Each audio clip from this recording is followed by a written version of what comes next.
পৃথিবীর শেষ নবী কে?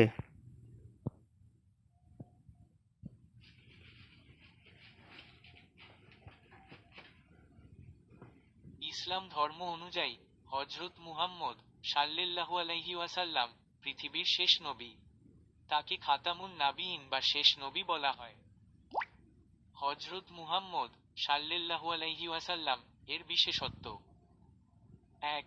তিনি আল্লাহর প্রেরিত নবী ও রাসূল। ২. তার উপরই কুরআন প্রেরিত হয়েছিল। ৩. তিনি তার পূর্ববর্তী নবীদের শিক্ষা নিশ্চিত করার জন্য আল্লাহর প্রেরিত হয়েছিলেন। এবং ৪. তারপর থেকে কেয়ামত পর্যন্ত সমগ্র বিশ্বের সমগ্র মানব ও জিন জাতির জন্য তিনি একমাত্র নবী ও রাসূল।